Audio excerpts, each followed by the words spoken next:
are the Muses, goddesses of the arts, and proclaimers of heroes, and pirates, and villains, and allies, and eels, and aliens, and princesses, and inventors. Oh, man. And there's a lot of these glimmers out here. honestly. Hello, and welcome to the Lorcana Muses podcast. I'm Kimber. And I'm Brittany. And Stephanie has strep throat. Boo. So she is not here because we do not want strep throat. But also, like, all of the positive vibes for all of that family. Sending all healing thoughts. If I could send Rapunzel to your house, I would. But I don't know if you'd want the card draw. That's fair. But the magic hair is a plus. Yes. All right, well, what a week of Lorcana this has been. So Champ started up, and you got to go to one of those, didn't you? I did. I went to my first one on Sunday, and I got obliterated. Which is fine. I still had a good time, but oh my gosh, talk about competition. I was just looking around, and it was some of the most competitive players from our state were in that room. And so it was very intimidating, actually. Like, I felt more intimidated there than I did when I played it at the DLC in Fort Worth. Oh no. But I think it's just because I played with these people before. I know how good they are. I know that they were traveling to this store so they could play well and play against each other. Yeah, and I didn't play like terribly or anything, but my deck is off meta, and the deck I was using at the time it's an off meta deck, and if it doesn't go off, it doesn't go off.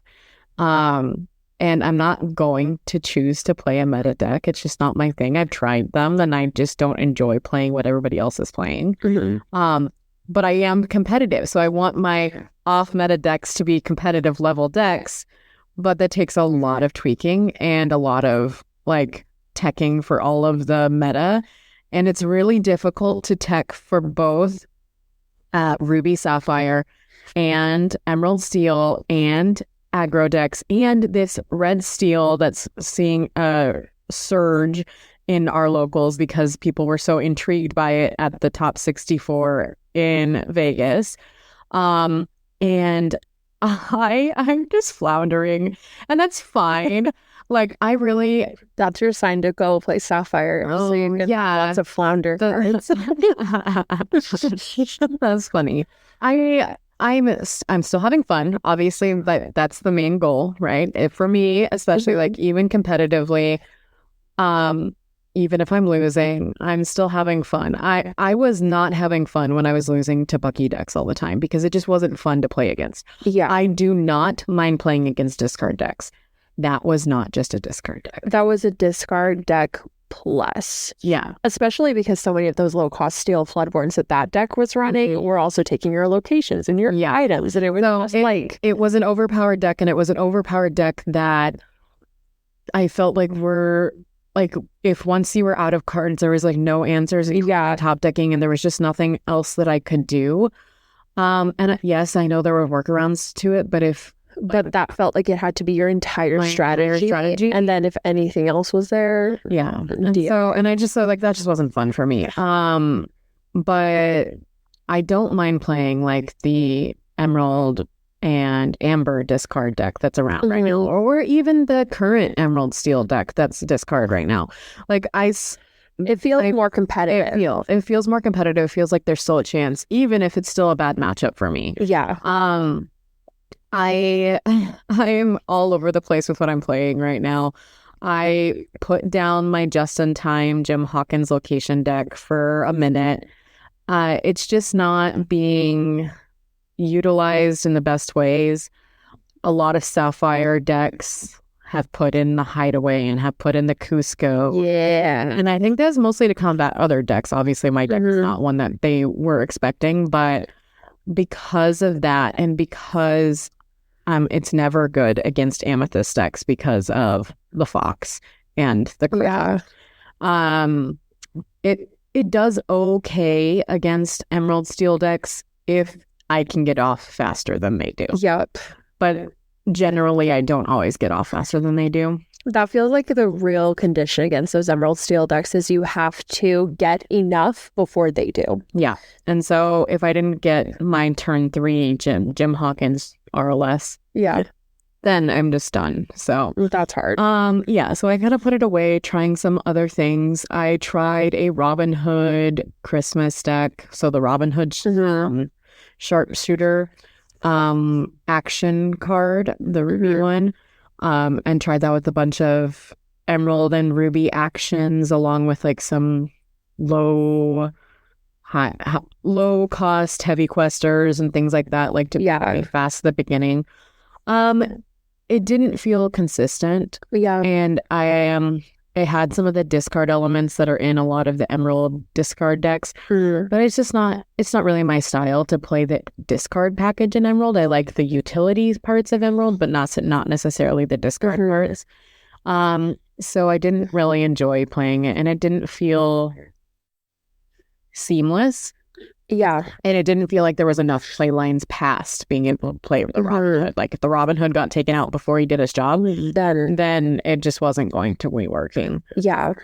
That one, like, I really enjoy seeing people who love that play style play that deck or similar decks to it, where Robin Hood is just doing all these things, and even when he gets taken out, it still works. I like you, haven't found that sweet spot for myself.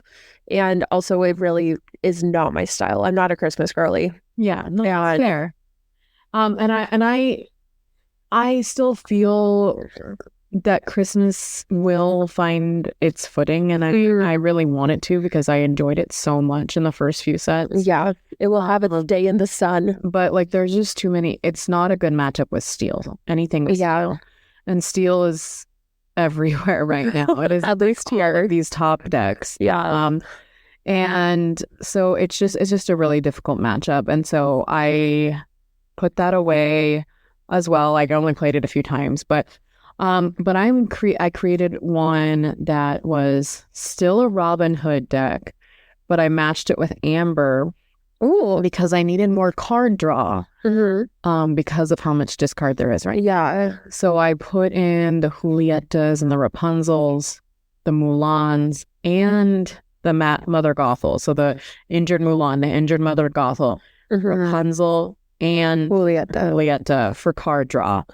Along with, lots of actions, a lot of songs. So even if Robin Hood doesn't come out to do the action, I have characters that can sing those songs. So I don't have any actual like singer cards, but I have characters that are high enough cost that can sing the songs. Yeah.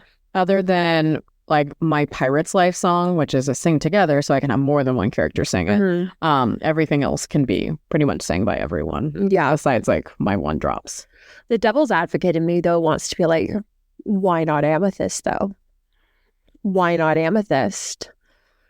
I don't know, other than friends on the other side, if I would have enough actions in Amethyst to make that feel worthwhile. Does that make sense? Yeah. And I think card draw and I think Amethyst every single time.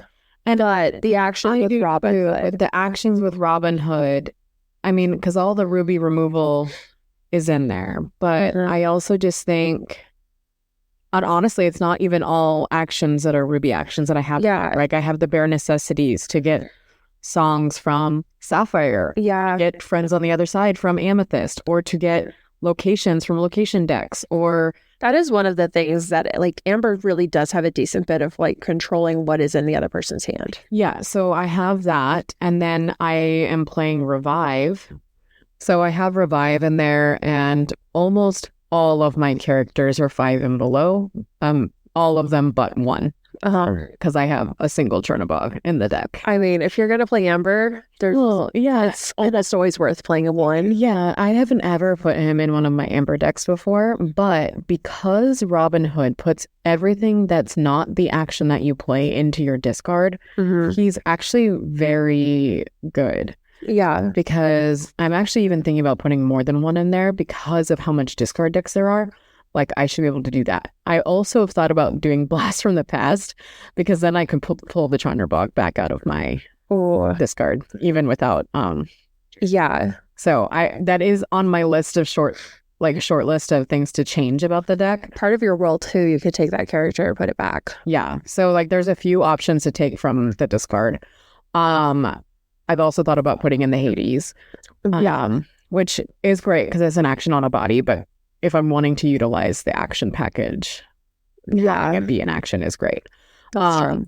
I do like the deck because it doesn't rely on Robin Hood because all those actions I can play as well. It's fast, but even when it's not fast, I feel like it has enough. And the bodies that I'm playing don't all succumb to Sisu, and they don't all without being ice blocked more than once, right? Yeah. So because like I have the Moana that is the 3/4 who quest for 2 and things like that. Like so her body naturally is a little bit bigger, so she has to be ice blocked, but 2 or Medusa, right? And the goal is to be faster than those Sapphire decks. So, I was playing Daryl with this deck before I went and played last night at one of the local stores, and it was really funny because he was playing a Sapphire Steel deck. And I got the Bare Necessities off on him on turn 2, like 3 games in a row. And I got the Fishbone every time. And it was devastating. Yeah, it was devastating to him. And he just, he could not recover from it. It's like getting a Fishbone claw taken away, having Ursula take away when you're playing Emerald, and when she takes away your 1 jump ahead, and you're like, no, that was my next turn. Oh, yeah, no, if I had seen a 1 jump or something, taking that. If he hadn't already played it, but I think the Fishbone is honestly more devastating. Yeah, because it's not just one. Yeah, and it's an item. So if you get desperate and you have high room, you can just be like, "Sorry, Fishbone, thank you so much for being here. Like, see you later when Tomato is back." Yeah, and then I brawled away his high room and stuff like that. I bet he was big mad. He was. It was funny. But we were actually pretty well balanced between our 2 decks. Like, hey, that's pretty good. Yeah, we went half and half all day, and we played a lot because it's fall break, and so I was on break. And today's our anniversary, so that's all we wanted. Anniversary. Thank you. So like all I wanted to do for our anniversary is play Lorcana. I'm sure he wasn't upset about that. No, he wasn't. It's just funny because everybody's like, "What are you doing for your anniversary?" And I was like, playing Lorcana, and they're like, "Don't you already do that?" I'm like, "Yeah, but it's what we enjoy doing together. We're gonna do more of it today."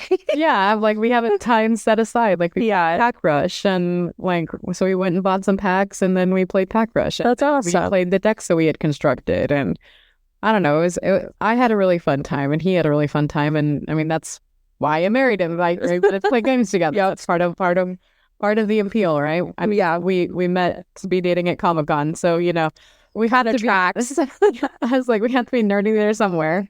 But I don't know. It was really fun. I'm enjoying the deck. Like, I think it needs some modifications, right? I've only played it against Daryl a bunch of times, and then I played it last night at our locals. There's only 6 players, so I played 3 rounds against 3 different decks.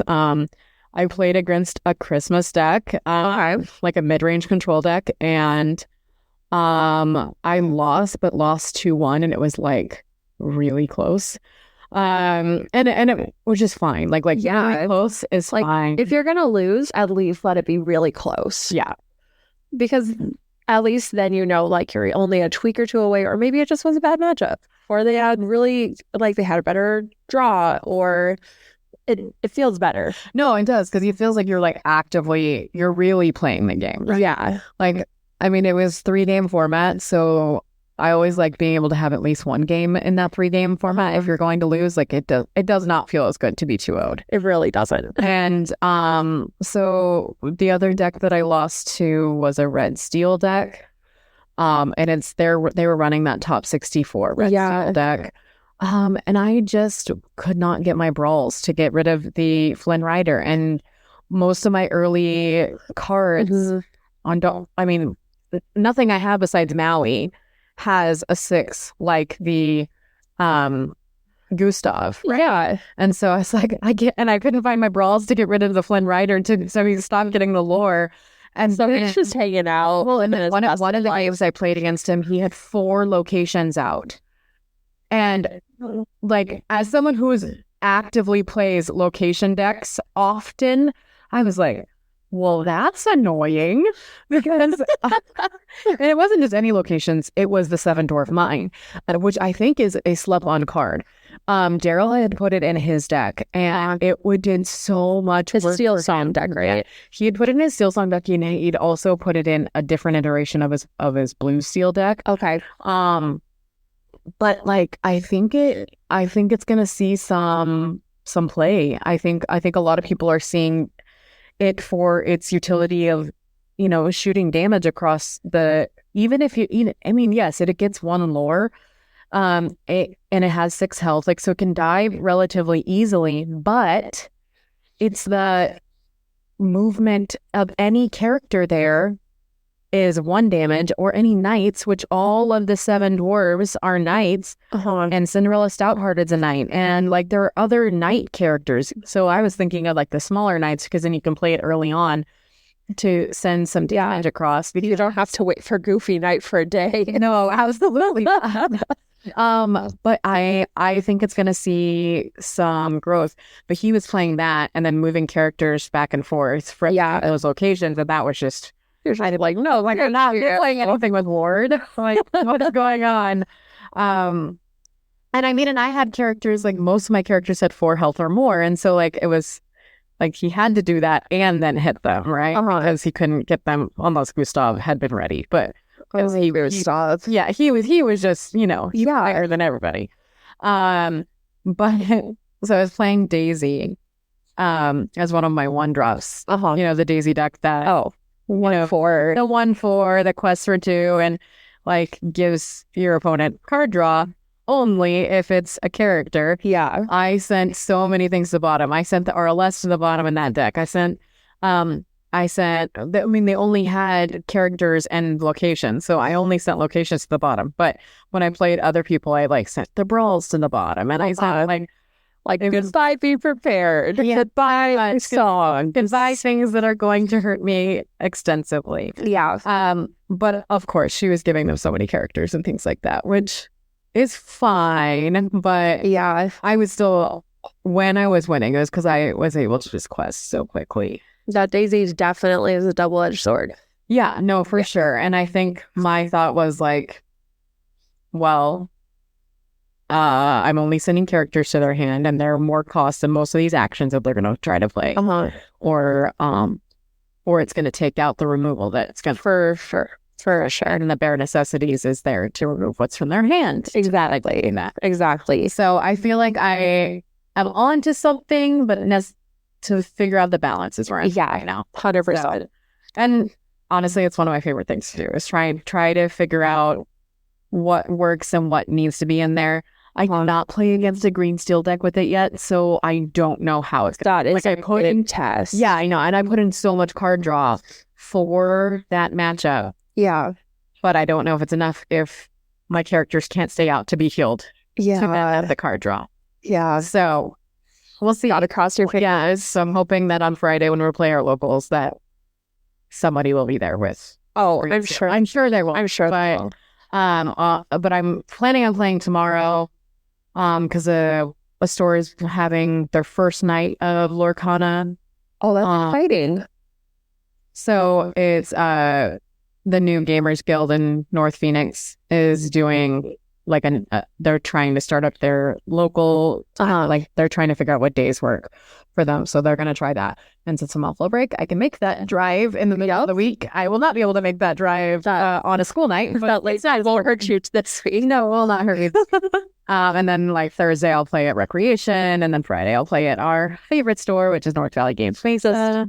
All around. Yeah. And so I'm hoping just to get a lot more reps in before this next upcoming weekend. Yeah. Where more set champs are happening. I just got what I'm hoping will be my final iteration of my set 5 deck. And I finally got it.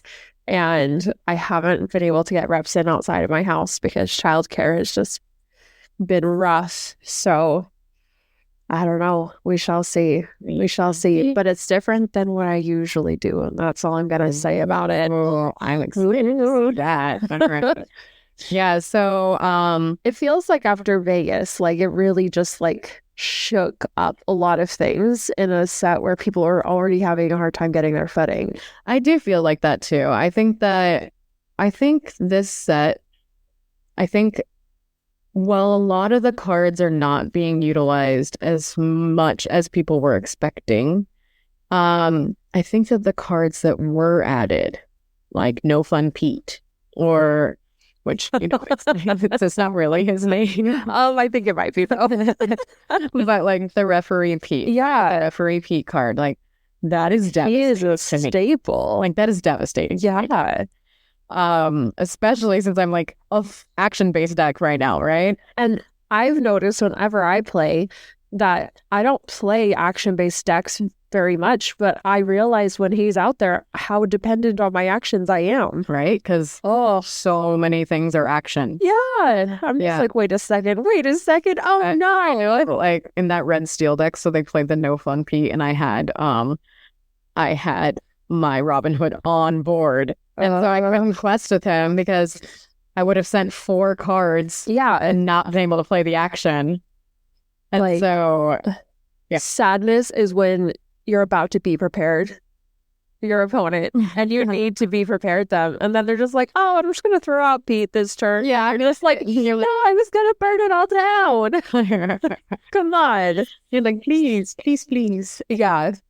I was actually thinking about why I feel like with Ursula's return and new cards went into sets, like decks that were already there and just enhanced them. And this set, it feels like it's like a hiccup almost. But then I was thinking about it, and those first 4 sets completed a piece, like completed that chapter of the story. And so at least I was, maybe I'm just trying to make myself feel better about how I'm feeling.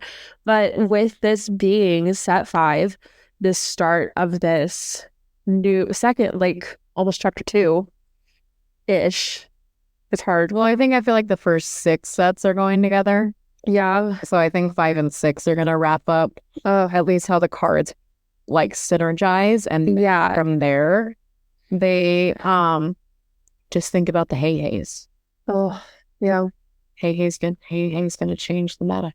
He better. Once Sapphire Hey-Hays is gonna get released. Honestly, I will say, if you're playing Ruby Sapphire, then you win. Congratulations. You get the best Hey-Hay. That would never be nerfed, or there would be no errata. Nothing. No, perfectly balanced as all things should be. They randomly give us a Thanos card. Snap. Everyone in the store loses all of their cards. Well, I was listening to I listen to Lorcana podcasts all the time now. What? That's crazy. I know, right? I wonder whoever does that. And I was listening to the Illumineers Quest podcast. They interviewed one of the top 8 finishers from Vegas. And so they had a really great conversation about cards and like card utility, and about how a lot of like the reason why Bucky did so well in set 4 is because it wasn't because he was new, right? He wasn't new on set 4. Yeah, he said just 2. The cards from set 4 utilized his ability differently. Yeah. So they were talking about how Grandpappy from the Sapphire, they think is going to synergize really well with Baymax. Yeah. And how like those were released in very separate sets. But how like cards that we might be sleeping on are definitely like still going to be able to be utilized in the meta. Yeah, how there are synergies that we don't even know about yet. Yeah. So I love listening to other content creators because they think about things in a different perspective. Oh, it's so true. Right? One of my absolute favorite podcasts about Lorcana is A Little Silly. But I love Smorkana so much. Yeah. Because they are like they call themselves the snack based Lorcana content, and it cracks me up. Like, it is so funny. But they also have like really good tips about actual gameplay and things like that, and about having fun and about how the game is fun, which is kind of what we try to emphasize. Yeah. It was like how we like enjoy playing the game as a game, because it's a game. And like, and I love the competitive part of it. Absolutely. I think it's healthy. I think it's fun. I think that I'm so glad that it's continuing to grow. I'm glad that it's organized so well. And I want to continue to see that. But I also want us to really know, like, there are so many ways to enjoy this game. It's so true. And so, like, we're really trying to build up community out here in Arizona, about both our competitive side and our non-competitive side of this game. Yeah. Like, we're working on having all of the stores that do theme nights, like, have the same theme night for the month, so that people can go to multiple stores with the same build deck. Right. So we're trying to start that. Like, we're going to launch that in November. So you're not building this whole entire deck and then you use it. And then using it one time. Yeah. No. So we're planning on doing that. Like, and like, there's like, yes, the stores are technically competitors, right? But like, we all still want to have a healthy Lorcana community, right? Exactly. They can't all host Lorcana every night of the week. It's so true. So we do try to balance out like when each store is having different events. Now, set champions are a little bit different because, right, it's a whole month. But I will say that we have seen how the organizers for each store are like, yeah, there's like 6 set championships this weekend. Let's do a different weekend, right? Yeah. So being mindful of that. Yeah, they're like, okay, let's spread it out a little bit between all the stores. Yeah. But yeah, so we were just thinking about how if we're synergizing our theme nights, then more people will come to our theme nights, and it'll feel less cumbersome. And also just add more of that fun aspect to it. Yeah, and then just like, we're building a community in different parts of the valley and building it together. So our friend Katie actually has a blog about our local scene, and she shows where like all of our events are on her blog. She also like emphasizes like, how did the competitive scene do that weekend? Like, she like puts in top 8 and what were they playing and like who won what, and she did pictures and like does like little articles about it, and it's so fantastic.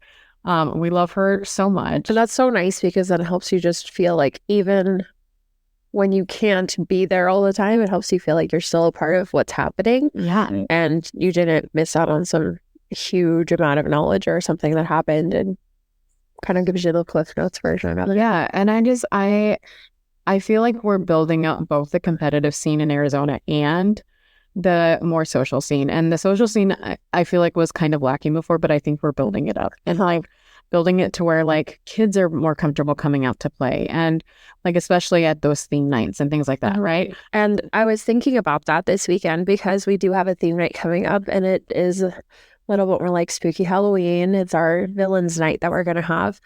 And I have my daughter who is in 1st grade, and she really wants to come. And so I was working to build her a deck, and having that perspective while building a deck was so different, because I have a lot more of those vanilla cards in there, because I don't want her to have to figure out or remember the triggers for 14, 15, 16 different cards. But I also want to give her a fighting chance at when she's playing. And so she and I worked together, and she was like, I really want a Rapunzel card. And I'm like, okay, I love you with my whole heart. I don't know about putting $200 worth of Rapunzel cards into your first deck that you're going to bring somewhere.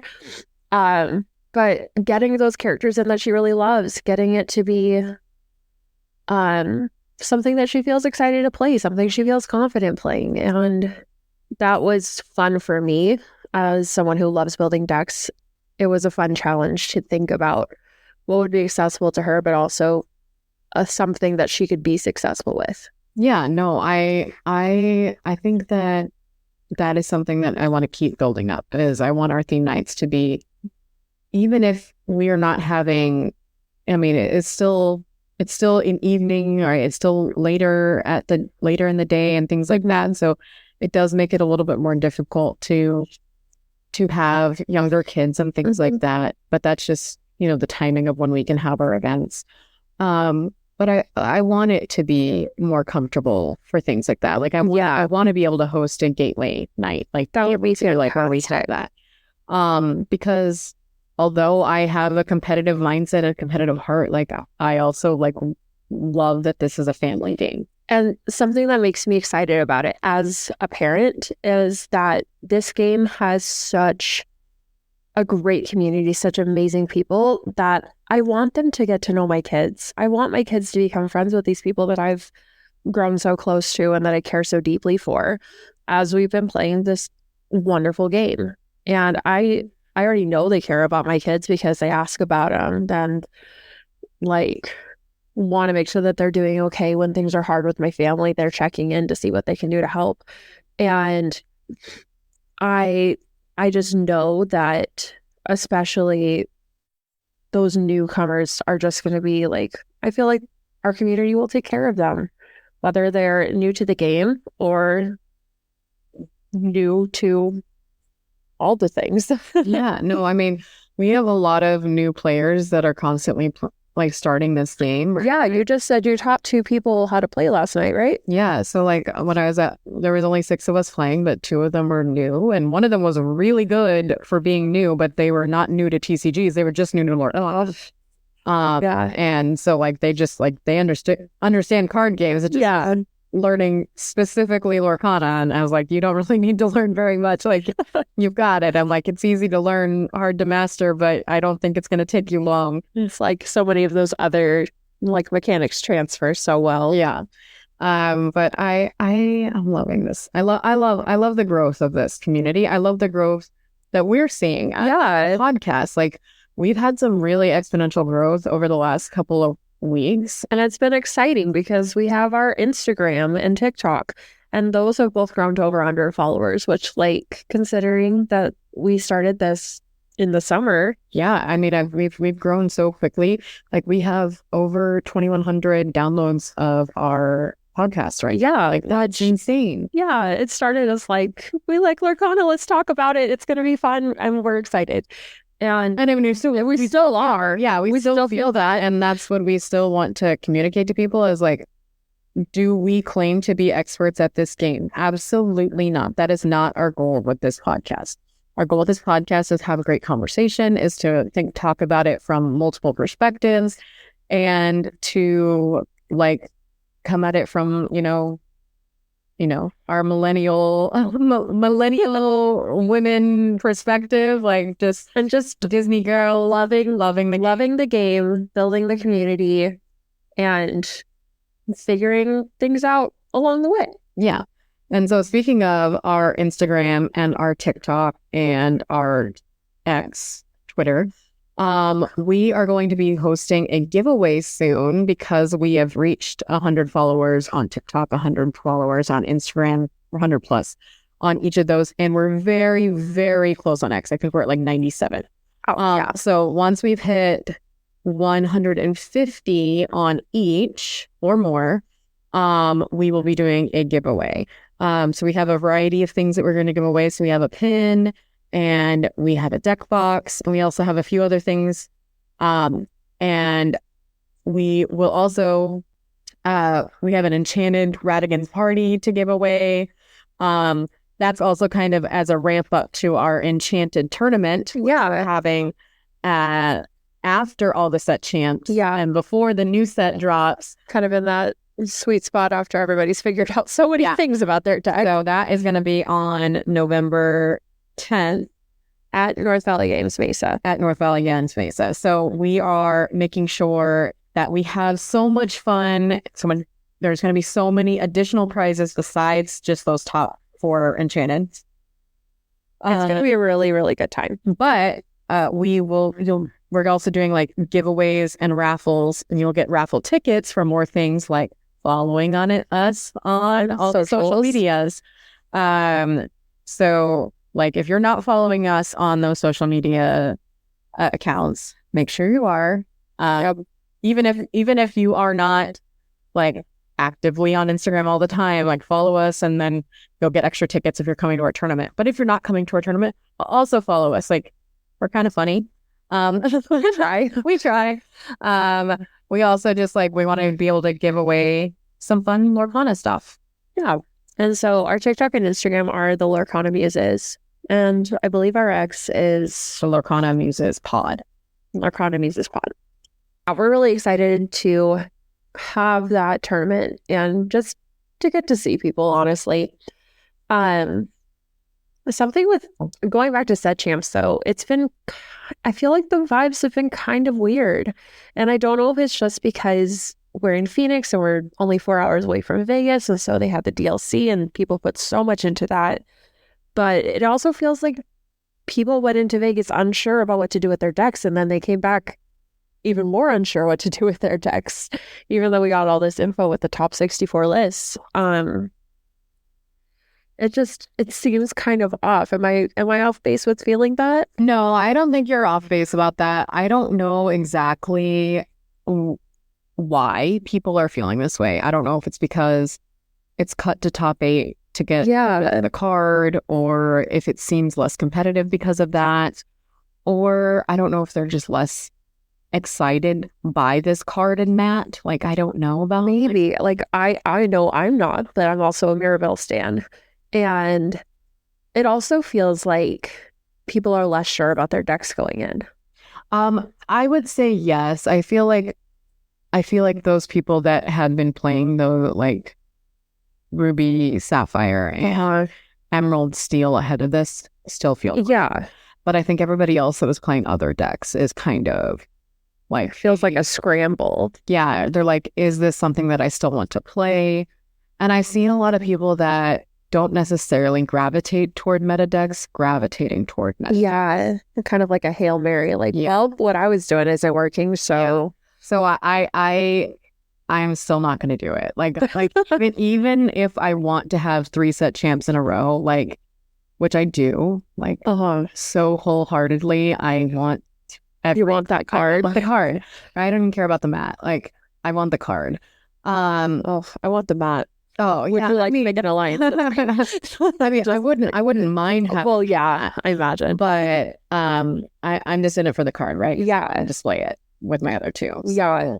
And it's really interesting because I keep on, again, like, I can't be there as often as I'd like to, but even hearing from the people that do go, it seems like the people who are not playing the Emerald Steel or the Ruby Sapphire, that they are even trying new combinations. Yeah, so like I was saying, I've seen on several occasions over the last 2 weeks like that Ruby Steel deck. Yeah, and I have seen Sprite decks.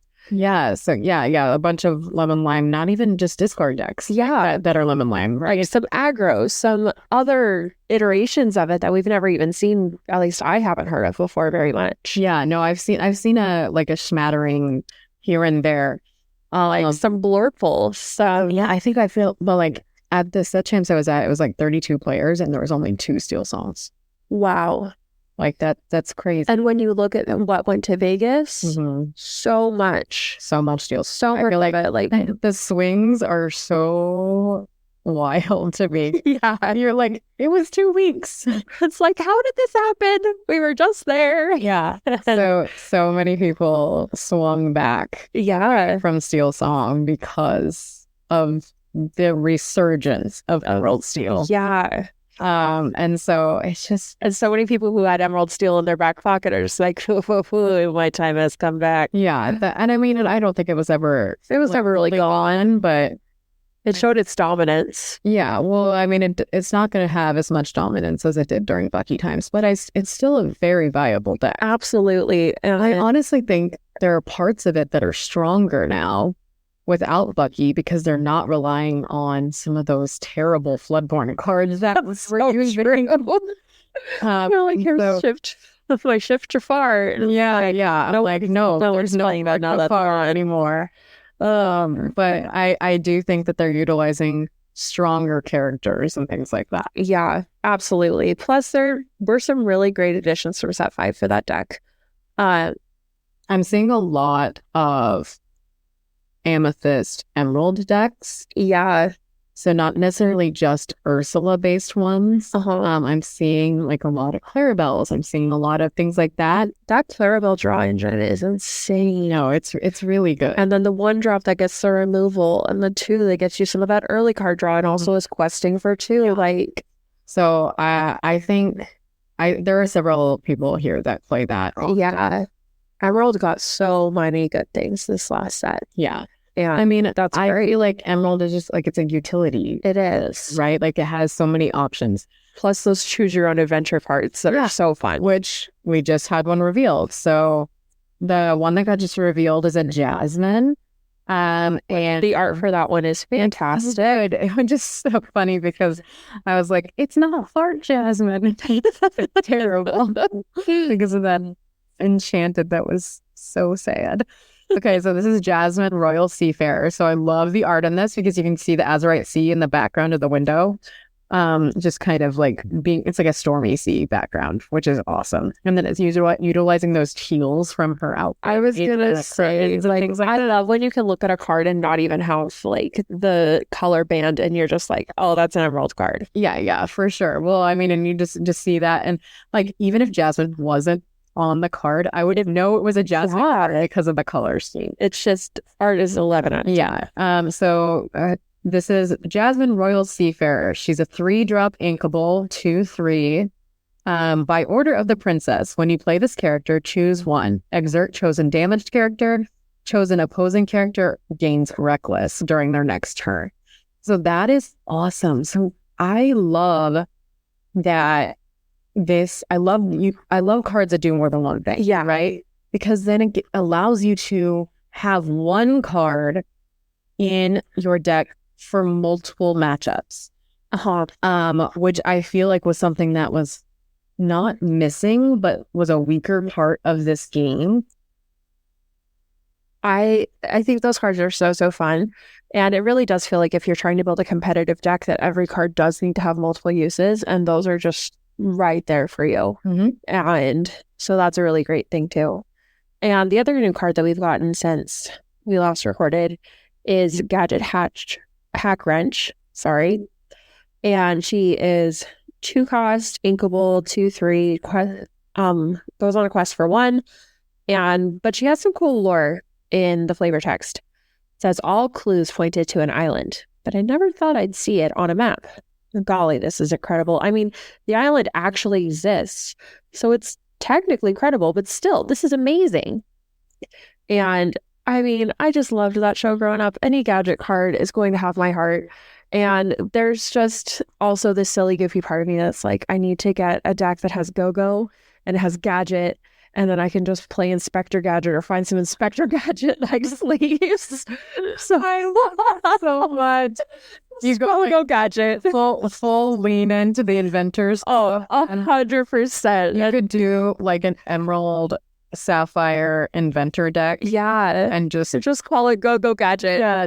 Lean in all the way. Oh my God. Get some like little robo arms that are floppy. You can get like a hat. You could like put little tools coming off. Honestly. Everyone would be like, okay, child of the 90s, we see you. So funny. All right. So, as usual, we opened some. Yeah. And oh my gosh, you guys, we have been recording all of these pack openings, and we were just like, oh, it's our podcast ones. And so we opened them because we opened them before we start recording. Because y'all don't want the like crinkly. This is not an ASMR podcast. Like, we love to watch people cut sand. We love to listen to the turtles crunching on watermelons, but that's not the goal. And so we're trying to be efficient. We open up our cards, and y'all. Okay, so we bought 2 packs. 2 packs. 1, 2.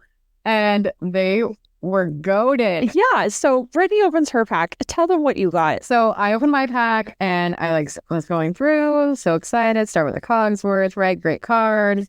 Good good utility. We love it. Got And buy it candy. ball, breaking candy, wrap Rainforest Arthur, good shift target. Yeah. And get and then I get Prince John's mirror, and then I move, and I got the King of Bride Rock Blue Vasa. That card is so good. So good. I was so excited to get it. I was like, yes, that's But so then awesome. immediately my TikTok creator heart says, oh, we didn't record it. Oh yeah, we didn't record. Yeah. And Kimber opens her pack. Yeah, because I'm just like, okay, it all happened, whatever. So I'm going through. I got the 3-drop uninkable Anna. We love. I got All Funned Out. Super cool. We love that too. King of Hearts. I kind of want to try and get that and Anna to do something in an Amethyst deck. Ruby Chromicon. Then I got Sheriff of Nottingham, which as a person who plays Sapphire, I love to be able to play things cheaper because I have a gazillion and a half items out. So I'm thinking, yeah, this is honestly one of the, like, it's a pretty good pack. And then, of course, because we're not recording with a video or anything, I see a glimmer in the back and I'm just like, so help me. But also I'm not even mad because anytime you see that little shiny glimmer of a card on the edge, you're just super excited. And it was the Radigan's Party Enchanted that we were talking about earlier. And we just both had this moment where we looked at each other like, what just happened? We only opened 2 packs. And we got a legendary and an enchanted. Yeah. And of course, it's on the day that Stephanie's not here. Yeah. Just, we have her for the ongoing joke is that Stephanie can't pull enchanteds, or she can't be in the room when enchanteds are pulled. And so This is not the helping podcast she's not here for. counteract that. And So with the enchanteds. yeah. It was quite funny. Yeah. We sent her a picture and she's like, She's like, it's because I'm not here. like, what? Oh my god. But as always, we love having you listen to us. Yeah. We are loving the community feedback. We love talking to you guys when we see you locally. So many of you have been super supportive of us. And it's not just our local Arizona peeps who are listening. And so we really appreciate our listeners from around the world. Yeah. We had somebody like download from Sweden the other day, and then another one from like Poland, and we've had some from like the UK, and honestly, we have a bunch of Canadian listeners. a little bit overwhelming. It's super fun and exciting to We're have just people. these desert friends. I know. Like 100-degree October. Oh my gosh. Guys, let me just tell you, if you don't live in Arizona, Yeah, wherever you live, take a minute to just like just enjoy step outside for us because it couldn't be us. Yeah, right now like, it's still, 109 degrees. Yeah. So, Cry. on October 8th. Yeah, I need some real life ice cubes. Yeah, Real life ice cubes. real life. But as always, we love and appreciate you. Yep. So So follow us on those socials. for the Lorcana Muses podcast, share us with your friends. Like, we'd love to have more listeners. And If you have any ideas of things that you like want to would talk love about, to hear us talk about or anything that's going on in your guys' locals, we would love to get to know a bigger picture of what's going on everywhere. And we next week are planning on watching a movie beforehand so that we can talk about like card possibilities. So that's what we're going to plan on doing next. But as always, happy questing. Happy questing.